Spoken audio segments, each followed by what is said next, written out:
What's going on, guys? For any of you who isn't going to care about this channel update, head to the timestamp here and you can get straight into the actual video.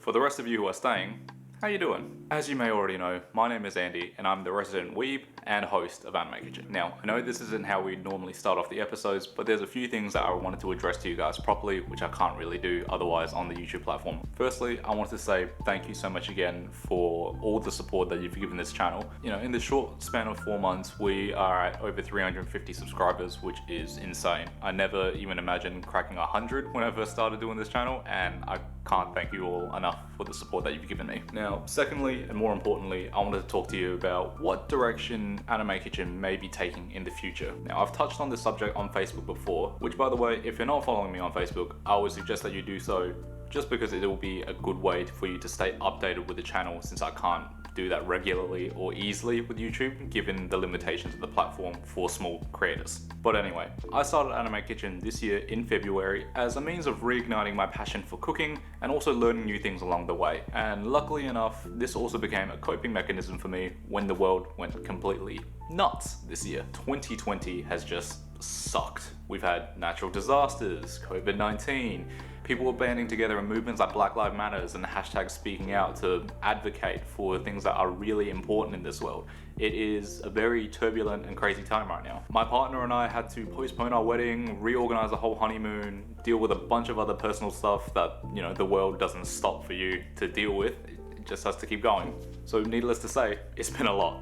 And through all of that, Anime Kitchen has been my way of finding a sense of normality and routine throughout these turbulent times.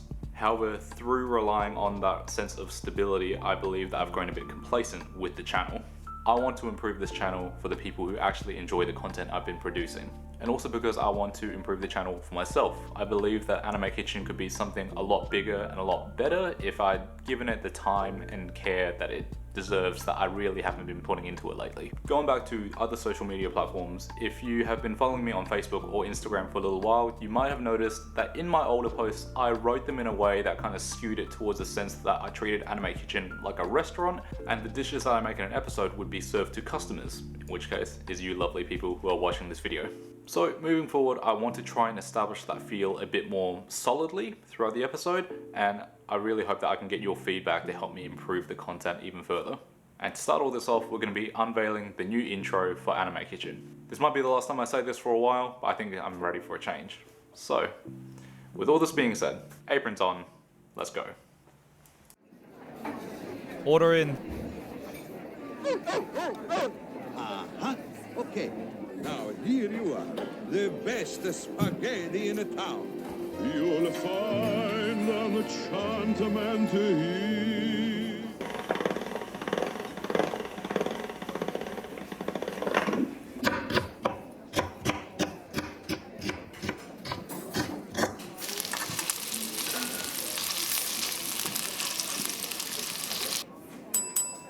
Orders up. Service, please.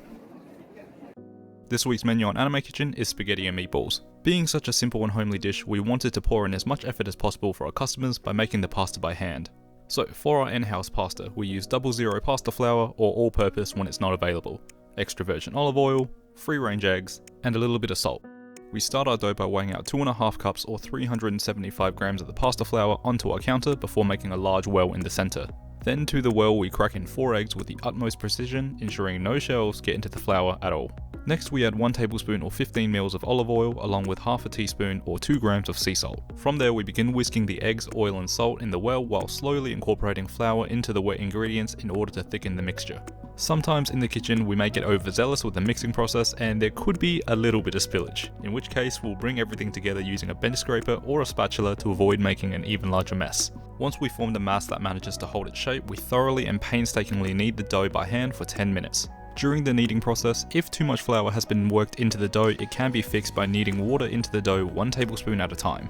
The end result for the dough should be smooth and slightly tacky to the touch, and when pressed with a finger, the dough will begin to spring back like so. At this point, we wrap the dough in plastic wrap, ensuring that we remove as much air as possible to prevent it from drying out.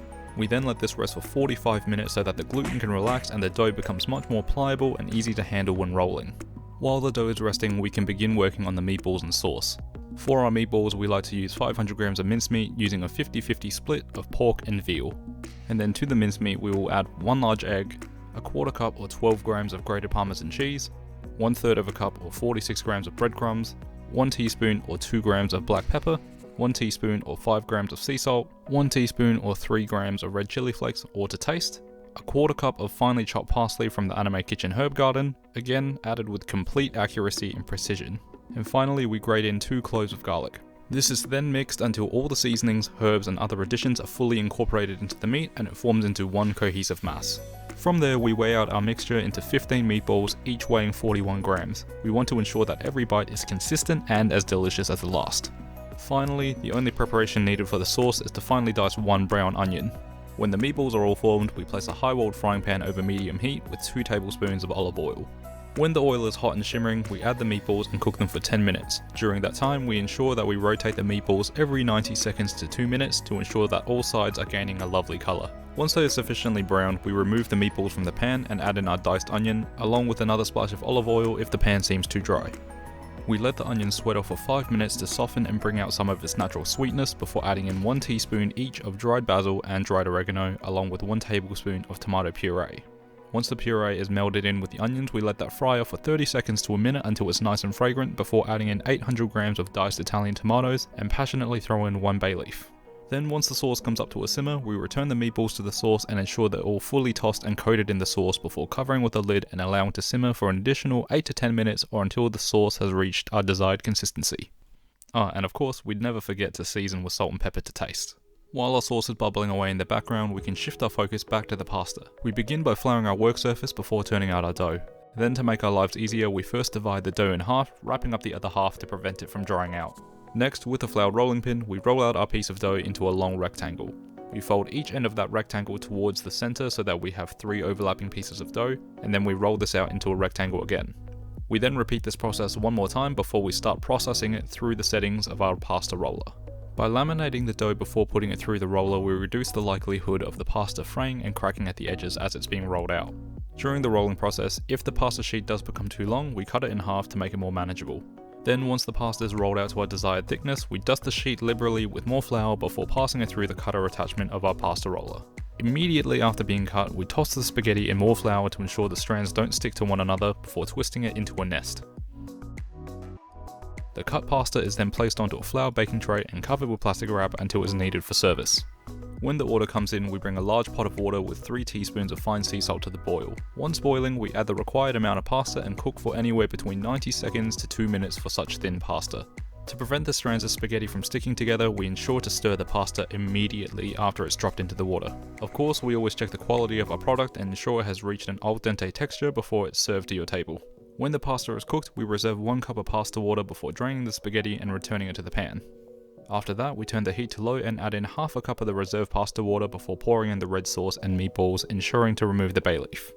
Then the sauce and pasta is rigorously tossed together, and the addition of the pasta water helps to form a more cohesive sauce that sticks to the spaghetti.